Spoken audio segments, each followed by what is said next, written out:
요즘 최근에 국내 정치권 뉴스가 하도 많다 보니까 잠시 잊고 있었습니다만 사실 아직까지도 일본과 안보 문제 두고 우리 갈등하고 있고요. 얼마 전에는 우리 방공식별구역으로 중국 폭격기, 러시아 폭격기가 무단 침입을 해서 문제가 되기도 했었죠. 이런 가운데 어제는 국군의 날이었고 국군의 날 기념 행사가 열렸는데요. 국군의 위상을 대외적으로 보여줄 수 있는 기회인 만큼 어느 때보다 더 고심을 해서 준비를 했다고 합니다. 그래서 누가 연출을 하셨나 보니까 탁현민 전 청와대 행정관, 탁현민 대통령 행사기획 자문위원이 하신 거더군요. 그런데 이게 미군 사령관이 불참했다고 해서 이게 뭔가 안 좋은 시그널 아니냐, 뒷얘기도 좀 나오고 했어요. 어떻게 된 건지 이모저모 직접 들어보겠습니다. 탁현민 대통령 행사기획 자문위원 오늘 스튜디오에 직접 나오셨어요. 어서 오십시오. 네, 안녕하세요. 고생하셨어요. 저보다도 네. 정말 기상 상태 때문에 너무 아쉬운 부분이 좀 많았죠, 이번 행사는. 제가 본 화면에서는 뭐 그 수리온이 착륙하는 거나 그럴 때는 날씨가 괜찮았는데. 그러니까 날씨라는 게 특히나 이제 비행기나 강하 같은 보통 이제 낙하산을 타고 내려오는 뭐 이런 것들은 현지 상태에 뭐 비가 오고 안 오고의 문제보다 구름의 높이가 훨씬 더 중요하더라고요. 구름이. 그래서 뭐 피트로 따지면 뭐 2,500에서 3,000피트 정도가 어제 상황이었는데 그게 점점 더 내려가면서 정말 뭐 전시라면 뛰어내리라고 하겠지만 이게 규정 바깥에 있는 상황이었고 그래서 뭐 준비했던 특전사라든지 해병대 수색대라든지 이제 강화팀 같은 경우는 뭐 거의 울먹이면서 뛰고 싶다고 뛰게 해주세요. 네. 이랬어요. 이제 규정 바깥에 있는 놓여 있는 상황이라 저희가 좀 보여드리지 못하는 게 아쉽긴 하지만 그랬군요. 예, 그렇게 됐습니다. 그럼에도 불구하고 아주 감동적으로 잘 끝났는데 오랜만에 영혼을 갈아 넣었다 이렇게 표현하셨더라고요. 참 탁현민식 표현. 오랜만에 영혼을 갈아 넣었다. 무슨 뜻이에요? 그러니까 아마 여기 나오고 나서 게 뭐 한 3, 4개월 전일 텐데 그렇죠?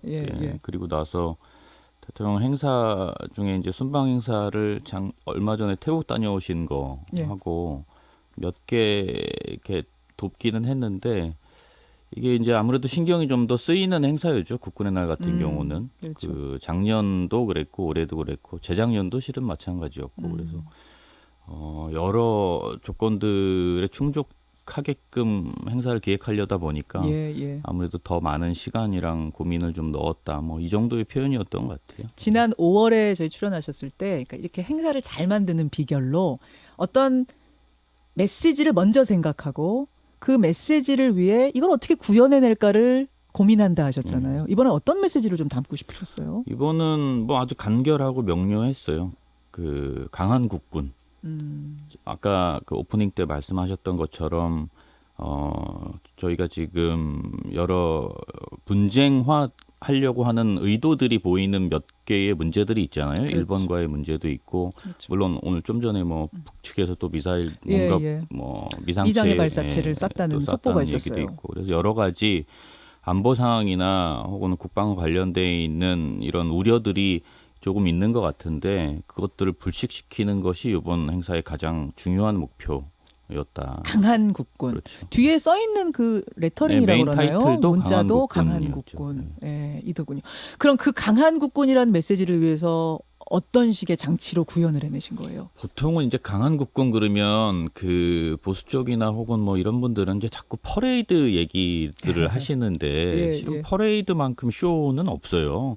저는 쇼 연출자가 할 수 있는 가장 맨 끝이 퍼레이드라고 생각하거든요. 가장 하수가 하는 게 퍼레이드입니까? 그렇죠. 그게 뭐 실제로 기동하는 장면을 보여주는 것도 아니고 실제로 타격하는 장면을 보여주는 것도 아니고 그냥 행진하는 거거든요. 마칭하는 거거든요. 그렇죠. 예전에 퍼레이드를 하면 육군은 뭐 전차 같은 것들이 앞으로 쭉 끌고 가고 해군이나 공군은 어떻게 했냐면 해군은 보여줄 수가 없잖아요. 그러네요. 그러니까 군인들이 뒤에 오리발 끼고 행진했어요. 진짜요? 네, 공군은 헬멧 들고 행진하고. 전 좀 좀 보기가 그렇거든요. 그리고 또 심지어는 퍼레이드라는 게 다 옛날 얘기긴 합니다만 그 행진하는 군 병력들이 몇 달 동안 발 맞추는 데에 신경을 쓰는데 발 맞추는 거랑 전쟁하는 거랑은 실은 별로 상관이 없거든요. 고생은 또 고생대로 많이들 네, 하시잖아요. 거기에 더 웃긴 거는 그 연도에 늘어선 그 시민들 사이사이에 병력들을 배치했어요. 옛날에는 박수유도죠. 아, 그랬던가요? 네.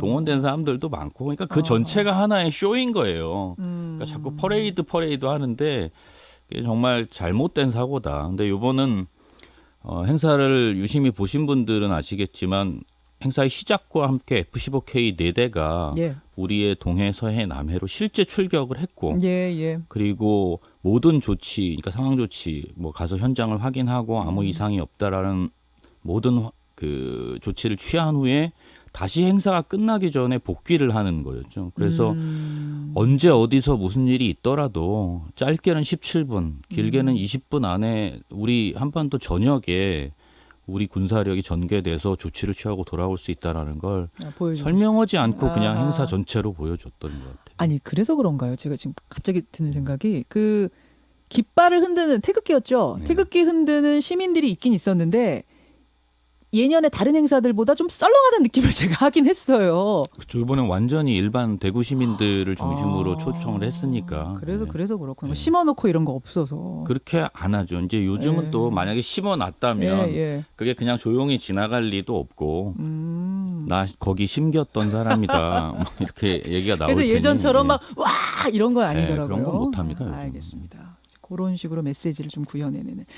기상악화로 취소가 된 것 중에 저는 조금 안타까운 게 뭐냐면 데니 태극기라고 여러분 혹시 아세요? 지금 유튜브나 레인보우 모니터로 보시는 분들은 데니 태극기 잠깐 띄워주시겠어요? 우리나라에서 가장 오래된 태극기. 데니 태극기를 펄럭이는 행사도 원래 예정이 돼 있었다면서요. 정확하게는 그 아까 말씀드렸던 이제 낙하산이 강하라고 하는데 그 데니 태극기를 선두로 22개국 유엔 참전, 우리 6.25 전쟁 때 참전하셨던 그런 의료 지원까지를 포함해서 다 같이 하늘에서 애국가 1절에 맞춰서 강화를 하는 씬을 연출을 하려고 했었던 거고 실제로 예행 연습도 많이 했었는데 아까 말씀드린 당일날 이제 기상 사정이 안 좋아서 포기할 수밖에 없었죠. 데니 태극기는 설명하신 대로 고종이 미국인 공사 데니에게 하사했던 태극기라 그러니까 이게 한 나라의 국기를 다른 나라의 외교관에게 하사했던 첫 번째 사례이기도 하고 우리 국기가 미국에게 전달된 첫 번째이기도 하고 이게 한미 우호의 거의 상징이라고 볼 수 있거든요. 그냥 오래된 것뿐만이 아니라 한미 우호의 상징인 태극기다. 그래서 자꾸들 이제 한국과 미국, 이제 우리나라와 미국 사이에 그 사이를 자꾸 벌려놓고 싶은 의도를 가지고 뭐 거의 고사를 지내듯이 하는 분들이 좀 계셔서 그런 역사적인 맥락도 좀 짚어드리고 싶었던 거군요. 게다가 일본이 자꾸 우길기 가지고 뭐 올림픽에서 흔든다 그러고 여러 가지 우길기에 대한 이슈들이 요즘 많았는데 좀 일본의 여보란 듯 우리 태극기를 뭐 보여주는 그 의미도 있었을 것 같아요. 그러니까 뭐 국군의 날 행사 자체가 일본을 의식하고 만들진 않죠. 물론 그렇습니다만. 그런데 이제 뭐 일본의 우길기가 있다면 그에 대응하는 우리 쪽의 상징도 있긴 있어야죠. 그러니까 물론 일본도 일장기가 있고 우리도 태극기가 있지만 지금 일본이 이제 자꾸 고집하는 것 우길기는 일종의 군국주의의 상징물이잖아요. 그렇죠. 전범기. 그러면 저는 우리의 상징이 또 하나 있어야 된다고 보거든요. 왜냐하면 그걸 외교적으로 계속 부딪히는 것보다는 그쪽 사람들이 자기들의 지난 과거를 반성하거나 되새길 만한 무엇인가가 필요한데 전 두 가지라고 봐요. 하나는 어제 썼던 데니 태극기 독립운동 내내 사용했던. 왜냐하면 우리가 결국은 어떤 형태가 됐던 식민 통치를 이겨낸 거잖아요. 그렇죠. 그런 의미로서 하나 보여줄 수 있고 또 하나는 이제 이순신 장군이 썼던 수짝이라는 게 있어요. 장수 숫자를 써온 게. 그게 이를테면 임진왜란부터 해군에게 있어서는 가장 중요한 어떤 역사적 사건이기도 하고 우리의 자랑이기도 하거든요. 우길기는 공식적으로는 일본 해군기입니다. 그렇죠. 그렇다면 우리도 우리 해군기를 이순신 장군이 썼던 그런 깃발로 한다면 어떨까 이런 생각을 해봤습니다. 여기 비가 아직 기상이 안 좋아서 그렇죠. 그 데니 태극기 선보이지 못했던 게 좀 안타깝고 한미 우호의 상징이라고 하시니까 갑자기 떠오르는 것이 주한미군 사령관이 불참을 해가지고 늘 거의 안 빠지고 오던 행사에 왜 불참했느냐. 이거 한미동맹 적신호 아니냐. 이런 얘기 나왔고 그 야당 쪽에서는 이런 행사보다 정책에 더 신경 써라. 이런 비판도 나왔거든요. 정책에 열심히 신경을 쓰고 계시죠. 예, 신경을 쓰고 있고 걱정하시는 것보다 훨씬 더 열심히 하고 있다는 말씀 먼저 드리고 예. 물론 제가 정책을 담당하는 건 아니지만 예. 한미 우호와 관련해서 이제 그 한미연합 사령관의 불참은 이명박 박근혜 정권 때도 있었어요. 그러니까 이거는 그 무슨 의도적인 어떤 행동이라고 보시면 안 되고 당일날 미국에서 중요한 장성회의가 있었어요. 아마 합참의장 입취임식 같은 행사가 있었을 텐데. 미국 본토에서? 네. 그러면 연합사령관은 거길 가야 되는 거예요. 그게 우선이죠. 본국의 행사인데. 예. 그리고 하도 이제 아마 제 기억에는 그 조선일보에서 먼저 보도를 했던 것으로 알고 있는데 하도 이제 그렇게 추측 보도들이 쏟아지니까 오히려 그 연합사에서 그 트윗을 써서 남겼잖아요. 그런 거 아니다. 거기서 남겼어요? 네. 오해하지 마시라. 그러니까 국군의 날 조정할 수는 없으니까. 이게 정말 창피한 거예요. 그러니까 우리는 연합사령관이나 우리 국방부는 아무 문제 없이 서로 잘 하고 있는데 너네 자꾸 문제 있는 거 아니냐고 부추기는 이런 매국적 행태는 모두에게 도움이 되지 않습니다. 알겠습니다. 그래서 요 뒷말이 좀 있길래 제가 직접 여쭤보고 싶었어요. 탁현민 대통령 행사기획 자문위원 지금 여러분 만나보고 계십니다. 나오셨기 때문에 제가 이 이슈를 잠깐 안 여줄 수가 없네요. 지난 27일에 페이스북 하시죠? 예. 페이스북에다가 시 한 편을 올리셨는데 그게 박노해 시인의 살아서 돌아온 자라는 시를 갑자기 올리셔서 화제가 좀 됐었더랍니다. 네, 내용은 이런 거였어요. 진실은 사과나무와 같아. 진실이 무르익는 시간이 있다. 그러니 다 맞아라. 눈을 뜨고 견뎌내라. 고독하게 강인해라. 자, 이제 진실의 시간이다. 제가 중간중간 생략했습니다만. 이게 조국 장관을 염두에 두고 올린 시냐 아니냐 막 해석들이 분분했는데. 그러니까 일단은 제가 일하는 곳이 지금 창성동에 이제 별관에 있는데 그 앞에 그 카페가 하나 있어서 갔어요. 카페가 하나 있어 갔는데 화장실에 글씨가 붙어 있더라고요. 화장실에서 보신 거예요? 네, 그래서 결론부터 말씀드리면 그 시를 읽고 조국 장관님을 떠올렸던 건 사실입니다. 그렇습니까? 그런데 그 시가 조국 장관과 관련해서 박노해 시인이 썼던 것인지는 저는 몰랐어요. 아마 그렇게 이제 나중에 제가 확인해 보니까 아마도 그게 그렇게 박노해 시인이 썼던 시라고들 예전에 이제 하시더라고요. 인터넷에서 몇몇 분들이 이야기를 해주셨는데 그 시를 읽는 순간 조국 장관님의 처지와 심경 이런 것들이 좀 생각이 나서 그 시를 개인적으로 페이스북에 올렸던 건 맞습니다. 그렇게 쓰신 게 맞군요. 사실은 같이 근무하셨던 거잖아요. 민정수석으로 또 청와대 꼭 근무보다도 오랫동안 서로 일을 했었죠. 같이. 이분이 임명이 되고 지금 사실은 굉장히 국론도 분열되고 정쟁도 치열하고 혼란한 상황이 50일 넘게 지속되고 있습니다. 어떻게 보고 계세요, 이 상황은?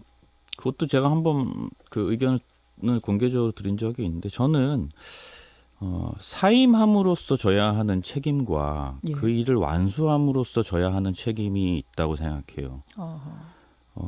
그리고 조국 장관은 후자라고 생각합니다. 이건 제 개인적인 견해니까 무엇인가를 그 자리를 벗어남으로써 혹은 물러남으로써 져야 하는 책임은 그 자리에 있을 때 충족치 못했던 행동들에 대한 평가.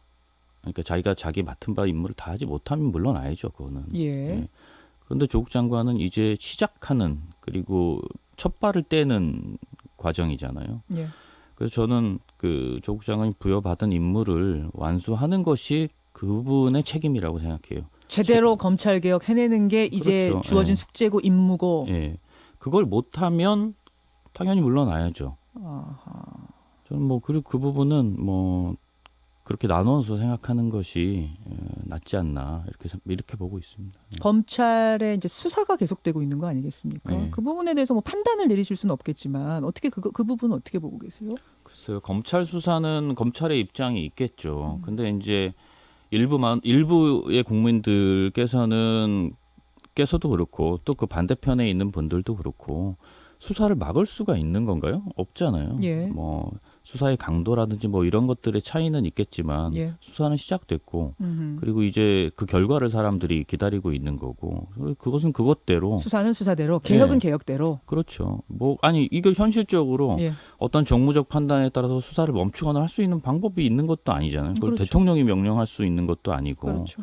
다만 보편적인 상식이나 사람들이 받아들일 수 있을 정도의 수준과 수위는 각각의 판단이 다를 거라고 생각해요. 그래요. 예. 예. 아니 뭐 그 시도 올리셨고 여러 의견들을 아마 가지고 계신 게 아닌가 싶어서 제가 잠깐 좀 여쭙고 지난 5월에 탁 의원 출연하셨을 때 그 당시 관심사는 뭐였냐면 세간의 관심사는 조국, 유시민 이 두 사람이 출마를 하겠느냐 안 하겠느냐 이게 굉장히 그 당시 관심사여서 제가 질문을 드렸을 때 뭐라고 답을 하셨냐면 원치 않는다고 피하지는 못할 거다 그분들 그런 말씀하셨거든요. 예. 지금도 그 생각은 유효하세요? 글쎄요, 뭐 그 사이에 이제 뭐 더러 뵙기는 했는데 조국 장관님 같은 경우는 지금 자리도 이렇게 원하는 자리는 아니었을 거라고 봐요, 저는. 그래요? 예, 그러니까 개인적으로 어떤 야망이나 야심이나 뭐 이런 것들 때문에 그 자리에 간 건 아니라고 저는 알고 있고. 총선 나가라는 민주당의 요구가 있었는데 그게 아니라 법무부 장관을 원해서 갔다라고들 많이들 듣고 있었는데 아니에요? 그래서 자기가 그것이 자기 신의 책임이라고 느껴서 하는 것과 예. 실제로 그걸 하고 싶어서 하는 건 조금 뉘앙스의 차이가 있지 않나 싶어요. 그리고 유시민 이사장님은 잘 모르겠어요. 근데 뭐 저는 뭐 안 할 거라고 봅니다. 네. 아 이제 안 할 거라고 보세요. 네, 이제 안 할 거라고 봅니다. 그때랑 5월이랑 말이 달라지셨어요. 그 사이에 또 너무 많은 말씀들을 하셨고 예. 이제 본인이 이제 아마 이제 일종의 어떤 그 퇴로를 차단하는 듯한 인상을 좀 많이 받아서 다시 또 이랬지만 어쩔 수 없이 내가 정치를 다시 합니다. 뭐 이렇게 하기는 상당히 어렵지 않을까 싶은 느낌이 들더라고요. 아니 가까운 분이니까 뭐 가깝게 지내는 분이니까 제가 한번 요건 어떻게 생각하시는가 이렇게 여쭤봤고 그래요. 아니 그나저나 요새 청와대 나온 분들한테는 다 이 질문 드리는데 총선 요청 같은 거 안 받으세요? 출마? 저는 전에도 말씀드렸지만 예. 굳이 제가 할 일이 아니라고 생각하고 별로 이렇게 하고 싶지도 않고 별로 않고. 요청도 없고 뭐 없지는 않았습니다만 뭐 하여튼 그 정서가 다른 것 같아요. 아 그쪽 정서고. 네, 정치 하시는 분들과 저의 정서가 많이 다르고 별로 탁탁 위원의 정서는 무슨 정서예요? 저는 그런 게 별로 싫어요. PD 정서입니까? 뭐 예술가 정서? 약간 그런 쪽에 가깝지 않나 싶어요. 그래요. 그냥 행사 멋있게 하고 그 행사를 통해서 사람들이 감동받는 것이 훨씬 좋고 거기에서 성취감을 느끼는 쪽인 것 같아요. 뭐 속된 말로 딴따라 정서? 박지정 씨가 얘기하는? 그럴 수도 있죠. 그런 데서 보람을 느끼는. 그게 훨씬 저하고 맞는 일인 것 같아요. 대중이 감동받는 데서 보람을 느끼는. 그러면 그 당의 왜 홍보위원장지 그거 제안 오면 제안 오고 나서 한번 생각해 보겠습니다 그러셨잖아요. 제안 왔어요 그 사이에? 뭐 사적으로 연락을 한번 받았는데 뭐 안 하겠다고 했습니다. 안 하겠다고 하셨어요? 왜요? 하고 싶지 않습니다. 왜요? 아까 말씀드린 이유가 가장 크고요. 아니 의원이 되는 것도 아닌데. 네, 그것도 마찬가지고. 그리고 모르겠어요. 저는 제 역할이랑 현실 정치에서 기여하는 것과는 좀 거리가 있다고 생각해요. 생각이 조금 바뀐 게 있는데 이 청와대 생활을 하면서 그러니까 어떤 정파나 진영에서 제가 기여하는 것보다 이를테면 국군의 날 같은 경우는 그런 게 없잖아요. 근데 그런 쪽의 정서가 훨씬 더 저와 부합하는 것 같아요. 예전에는 어떤 이를테면 아주 유치하게 얘기하면 나는 진보야, 뭐 혹은 나는 진보주의자야, 뭐 이렇게 생각하면서 인생을 살았던 것 같은데 어떤 이데올로기나 진영으로 제가 규정되는 것이 저에게 무척 손해인 것 같다는 생각이 들어요 요즘은. 그래서 실제로 저는 이번 국군의 날 행사도 하면서 거기 보면 이제 해병 전우회라든지 뭐 제한군인회라든지 그동안 뭔가 이렇게 좀 불편하게 바라보게 됐던 그 분들이 있거든요. 실제로 국가유공자라든지.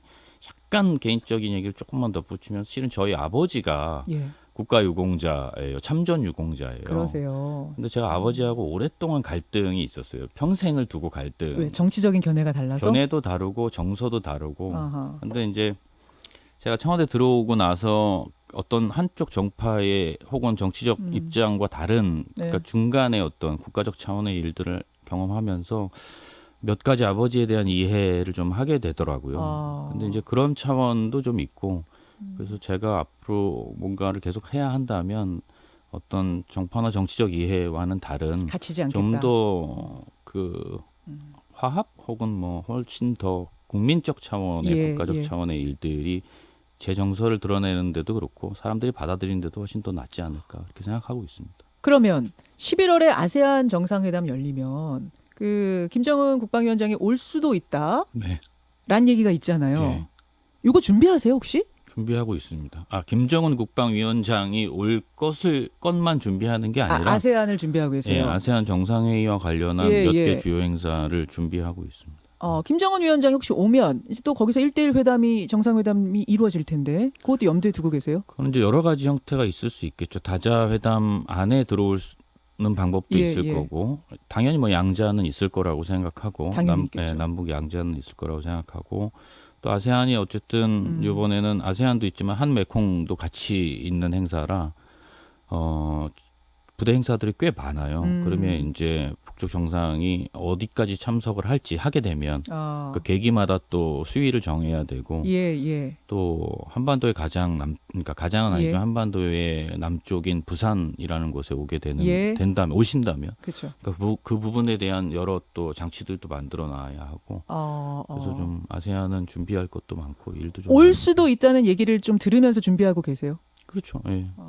알겠습니다. 거기서 또 깜짝 놀라 뭐가 있겠네요. 탁현민식 뭔가 감동. 고민을 이벤트. 좀 많이 해야죠. 자, 여기까지 이야기를 좀 듣고 오늘 시간 괜찮으시면 잠깐 데쿠쇼에서 얘기 조금 더 나눌 수 있을까요? 네, 뭐 오늘 오전에 어제 행사 끝나 별로 할 일이 없어서 좀 이따가 가겠습니다. 9시에 데쿠쇼에서 다시 뵐게요. 고맙습니다. 네, 고맙습니다. 탁현민 전 청와대 행정관, 탁현민 청와대 행사자문위원이었습니다. 김현정의 뉴스쇼는 청취자 여러분의 참여로 이루어집니다. 트위터, 페이스북, 레인보우 게시판, 그리고 단문 50원, 장문 100원의 유료 문자 샵 1212, 우물정 1212 통해 참여하실 수 있습니다. 김현정의 뉴스쇼, 여러분과 함께 만듭니다.